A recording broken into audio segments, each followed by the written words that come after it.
So there's actually quite a few things I would like to put on this list. Dragon Age 4 is sort of an honorable mention, but I just haven't played Dragon Age. Arc 2 is a biggie, I would say, because I've heard many great things about Arc, and plus I love there's an animated series. And Microsoft Flight Simulator coming to Xbox is hands down the number 11 spot, because I've been wanting to have that as a big showcase piece for my Series X. But what were the 10 things that had me the most hyped on like a personal level? Hey, it's Samurai Kibiji, and whichever week I want to build game hype with you. And this week was the Game Awards. That was the big event, and as much as I want to talk about the things, you know, about the show itself and who won awards and stuff, congratulations to Last of Us 2, man. I will share that in a Patreon podcast, which you could find in the description down below if you would like to join us and get our Discord and everything else. But for now, what are the 10 things that I personally found the most hype in terms of the announcements at the Game Awards? The first one of those would be Crimson Desert. Now, I haven't played Black Desert, or, you know, this didn't necessarily get me hyped, but it's just, in terms of the graphics, this is probably the most, like, graphically impressive thing at the show. It had really bad frame rates, don't get me wrong, but in terms of just the visual aesthetic, I'm like, this is next gen. If they just can get smoother frame rates, this game just visually is phenomenal, and because of that, I don't know, I kind of felt like putting it on this list because it is technically a new thing. But what isn't new is number 9 being the game Fall Guys, but I still want to put it at the 9th spot for Fall Guys' 3rd season coming, and it is winter themed, and I freaking love that because it is going to be at the coldest time of year with me being in Washington, and December 15th is when this comes out, and I'm stoked about it. You could actually get some glimpses of potential things you'll do, like certain obstacle courses, but a theme is pushing you up into the sky. If you look carefully, there's a lot of things about you being blown up by a fan or being projected, so I'm really curious what all that means. But at number 8, we have Elite Dangerous Odyssey. Now, I didn't play the original Elite Dangerous, or I'm not sure about the history of it, but apparently there is one. I'm purely putting this at number 8 just because it looks like a neat, you know, space game of some kind where you get to go to the moon and maybe go into facilities, and the graphics look nice, and it just looks nice. It's like the Crimson Desert and Elite Dangerous are kind of the only 2 games on this list that I kind of felt like putting on because they look pretty cool, and we'll see what happens with them. But at number 7, we have easily what is one of the biggest announcements of the night, if not in like the 5 general ones, but for me, it's number 7, Back 4 Blood.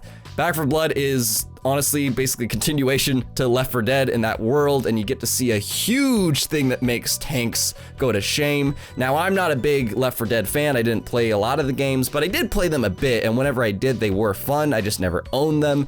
But maybe Back 4 Blood will be that game that makes me get into it, because it sounds great, it looks great, and just, I really enjoy co-op, and Left 4 Dead was known for being that, and they are Back 4 Blood.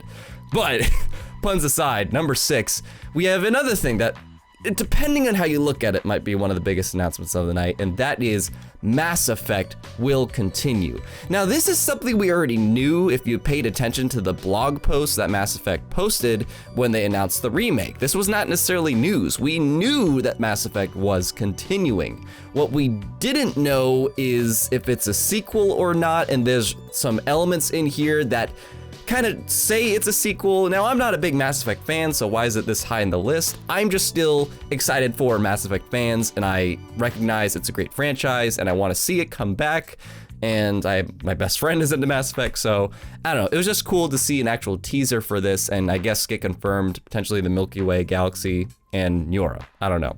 But number 5, It Takes Two.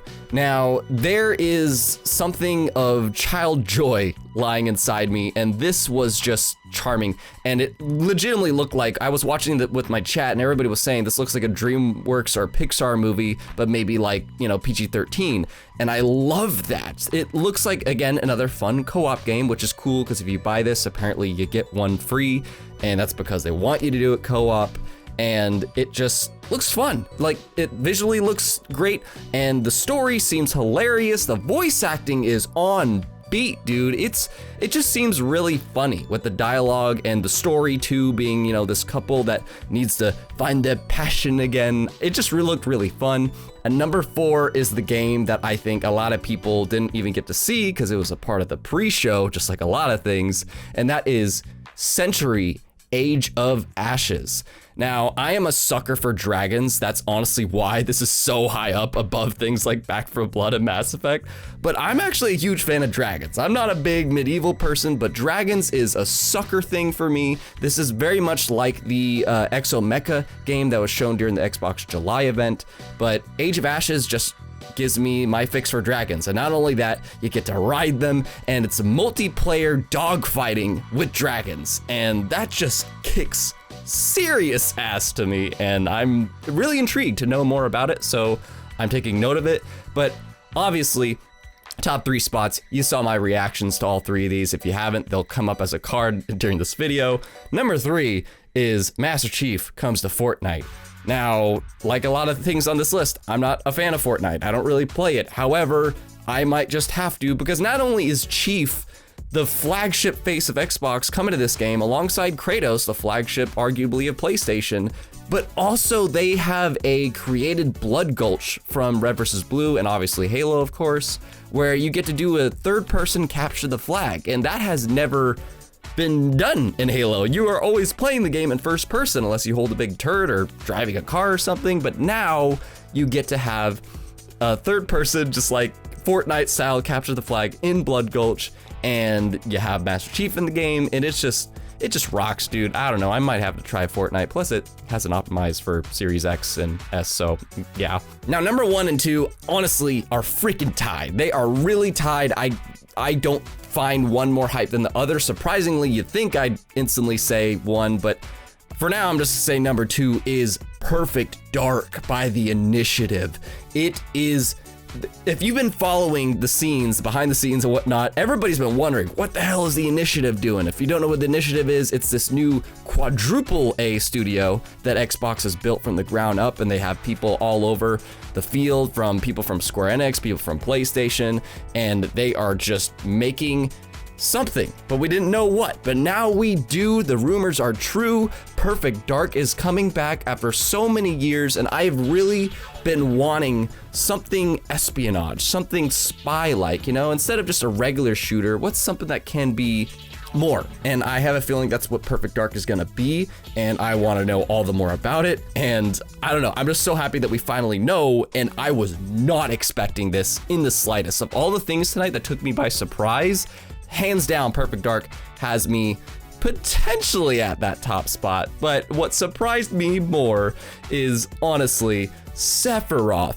being confirmed for Super Smash Brothers. Now, rest in peace, Sora for Smash people. I am sorry that he is not making it in, because Sephiroth definitely takes that spot of an anime-like swordsman from Square Enix. Yes, Sora's a Disney character, but let's talk about Sephiroth being in Smash, dude.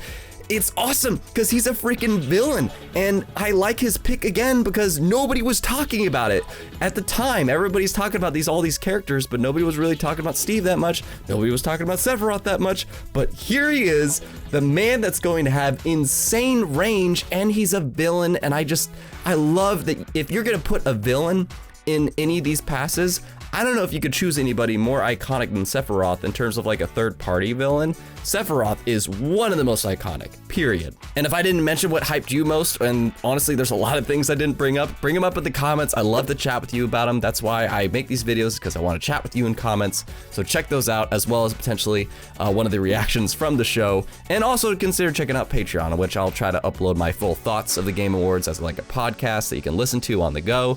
So thank you for watching. Be Geek Proud Awesome. Leave me your thoughts.